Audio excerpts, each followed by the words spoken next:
Sekarang Kejagung sebut bahwa penyebutan Budiari dalam dakwaan memang berdasarkan fakta. Pantas aja Budiari membatalkan mendadak RDP dengan DPR. Mulai sibuk Pak atau panik karena OTW tersangka. Jadi kalau Kejaksaan Agung sudah menyampaikan bantayan seperti ini, sudah memastikan bahwa dakwaan kepada Budiari itu sesuai dengan fakta dan data bukti di penyidikan, ya silahkan Projo mulai hari ini cari calon pengganti ketum atau kalian berpikir aja untuk segera membubarkan diri gitu. Jaksa memasukkan nama seseorang di dalam dakwaan itu bukan berdasarkan fitnah, opini atau ngarang sendiri. Itu hasil dari memeriksa BAP dan juga diikuti tindak lanjutnya ketika ada pelimpahan perkara dilakukan pemeriksaan tambahan oleh jaksa. Nah, di dalam BAP dari penyidik, di dalam pelimpahan perkara jaksa juga melakukan pemeriksaan sendiri, itu ada beberapa informasi. Antara lain yang pertama adalah BAS ini diduga yang pertama memerintahkan pada Zulkarnain untuk mencari orang yang bisa melakukan pengumpulan data website judi online. Itu yang pertama. Yang kedua, kemudian ada beberapa tindakan yang mengarah kepada satu bentuk pengetahuan, antara lain misalnya memindahkan lokasi pemeriksaan website judi online dari lantai 3 kemudian dipindahkan ke lantai 8. Kemudian juga ada bentuk-bentuk komunikasi. Apakah kemudian itu berlanjut kepada pemberian uang? Itu memang nanti masih jauh. Tetapi dari hasil keterangan yang dikumpulkan dari para terdakwa lain, juga dari alat-alat bukti yang ada, itu ada kode PM. Nah, kode PM ini ya sejauh ini berdasarkan dakwaan diduga adalah satu bentuk kode untuk waktu itu adalah Menteri Kominfo yaitu BAS. Nah, kode PM ini masuk dalam daftar pihak yang menerima pembagian atas hasil membackingi judi online sehingga tidak diberantas websitenya tetap hidup. Sehingga apakah terlibat atau tidak, ya sejauh ini disebut di dalam dakwaan meskipun dakwaannya adalah surat dakwaan Zulkarnain.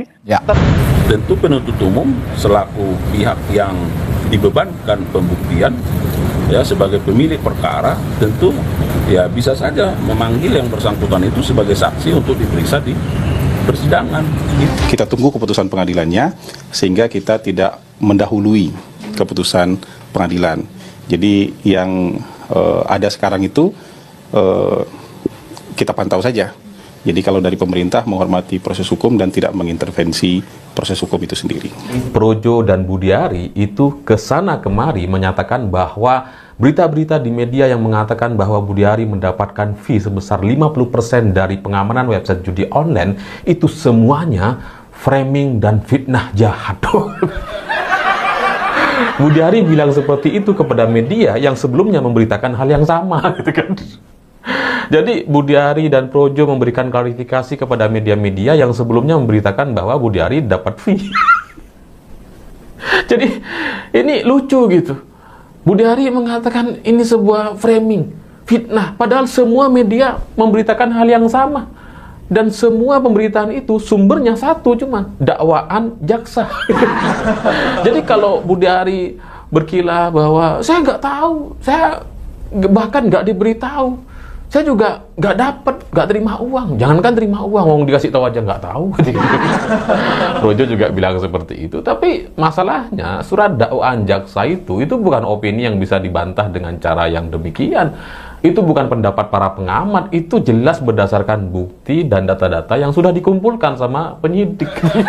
Jadi surat dakwaan jaksa tidak bisa kemudian dibantah dengan opini atau cerita-cerita halu atau cerpen seperti ini. 50%. Nah, pertanyaan berikutnya adalah apakah saya tahu? Saya tidak tahu. Apakah mereka pernah memberitahu? Mereka tidak pernah memberitahu. Yang ketiga, apalagi aliran dana. Gitu loh. Jadi bukan disebut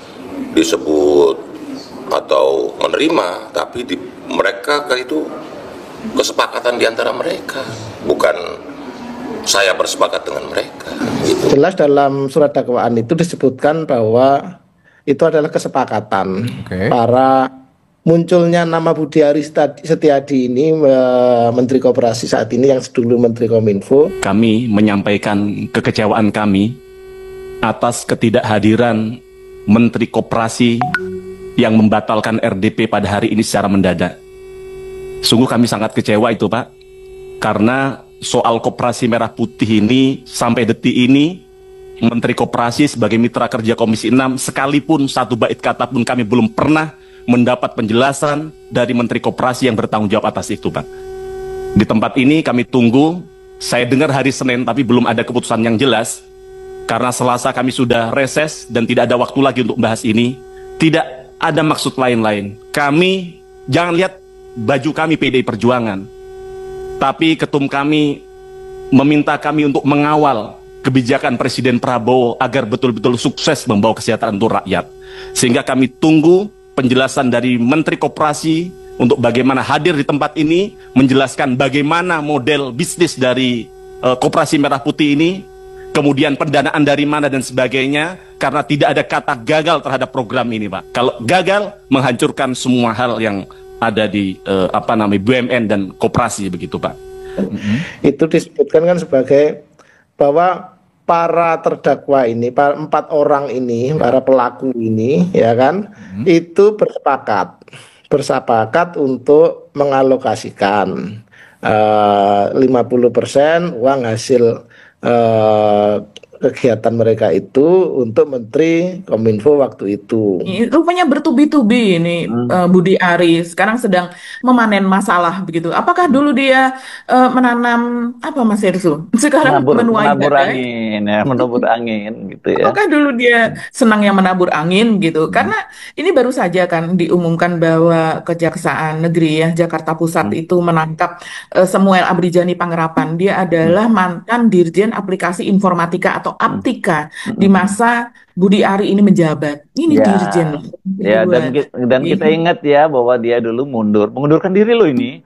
Mengundurkan diri ini karena soal PDS ya, Pusat Data PDNS ya. PDNS, Pusat Data Nasional. Sementara ya, S-nya itu sementara ya maksudnya, Mbak. Penyebutan Budi Ari dalam dakwaan berdasarkan fakta. Kejaksaan Agung atau Kejagung menegaskan bahwa pencantuman nama mantan Menteri Komunikasi dan Informatika Budi Ari Setiadi dalam surat dakwaan perkara judi online tak bisa dilepaskan dari fakta hukum yang bersumber dari berkas penyidikan.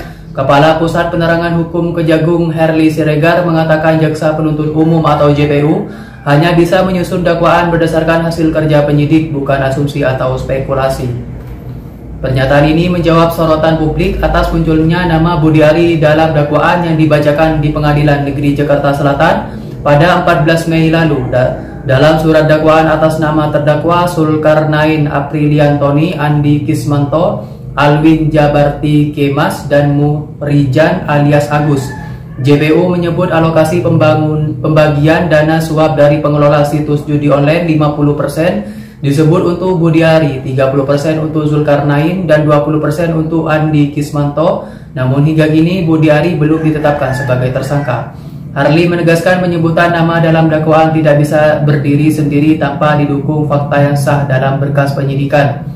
Menurut Harli, posisi jaksa dalam sistem peradilan pidananya hanya sebatas penuntut umum, sementara proses penyidikan berada di tangan kepolisian karena perkara ini tergolong tindak pidana umum.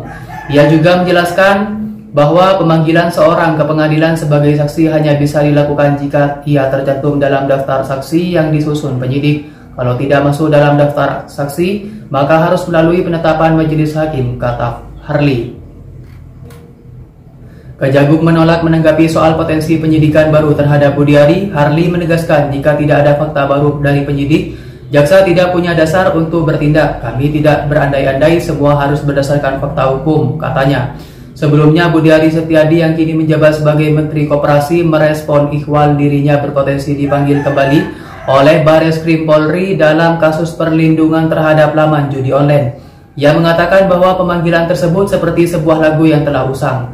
Kapolri Jenderal Listio Sigit Prabowo pun menyatakan peluang untuk memeriksa kembali mantan Menteri Komunikasi dan Informatika Budi Ari Setiadi di perkara perlindungan situs judi online terbuka. Penyidik, kata dia, akan mengikuti petunjuk hakim dalam perkara ini. Yang jelas kami pernah periksa, tentunya mungkin akan kami konfirmasi ulang kalau memang ada petunjuk, kata Sigit.